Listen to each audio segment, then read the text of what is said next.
Tonight I want to talk to you about how to turn no result into a great result. Now, the first thing I'd like you to notice is my use of the words. I'm very conscious and aware of the power of our words and our thoughts. And for that specific reason, I am very careful as to what words I use in given situations, because we sometimes don't realize it, but the words that we use when describing a situation or handling a specific event can sometimes prevent us or block us from achieving what we want to achieve. So, for example, I could have used, how do you turn failure into win? But to be honest with you, I don't believe in failure.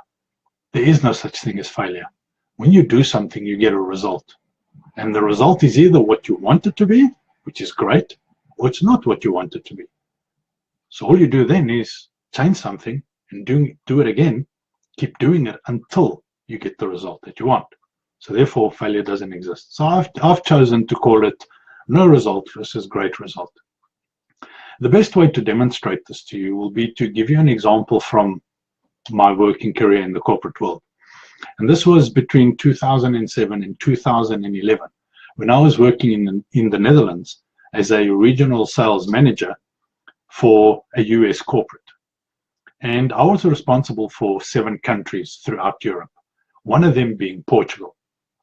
Now, apart from the fact that Portugal, for me, was my biggest territory in terms of the size of the customers that I had there and in terms of the revenues I generated from there, the other thing is, with me being Portuguese, obviously Portugal was very close to my heart because I could speak the language, and I was used to the culture and the food and the wine and, just the way of the Portuguese people being. So I would spend 2 weeks every second month traveling from one end of Portugal to the other end, visiting my clients.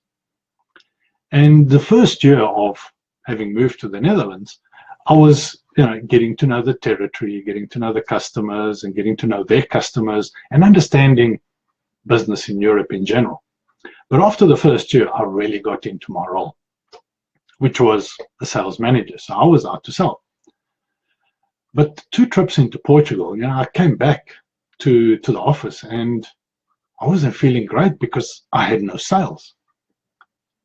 And I mean, after all, I had targets to meet. And, if there's one thing about me, I'm always determined to achieve and exceed any targets that I set, either for myself or that are set on me.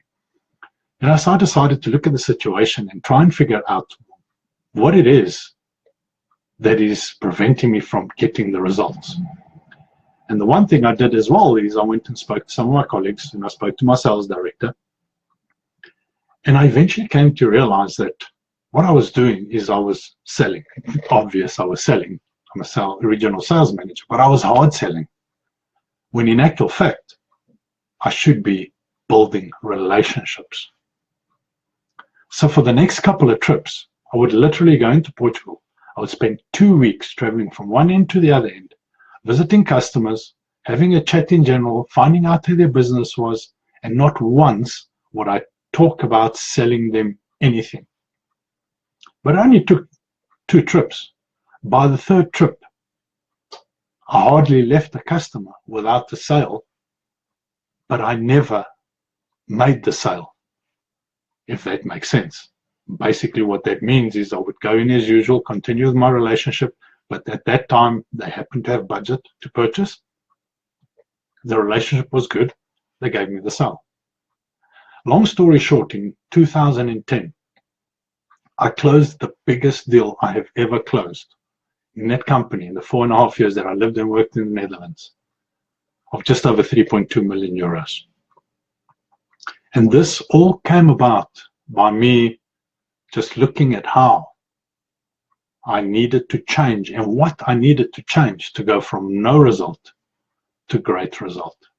So there's a couple of key points that I want to highlight to you. The first thing is, don't look at failure.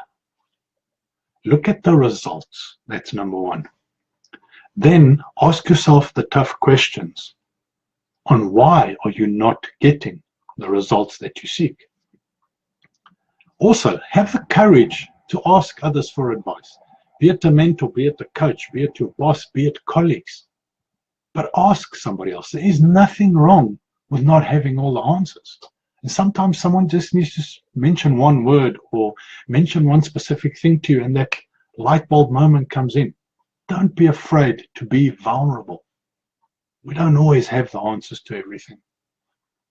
And then the next thing is, once you identify what you need to do differently, make the change, go out there and do it. Whatever you do, never, ever, ever give up. Because when you give up, I can guarantee you, you will go from no result to no result.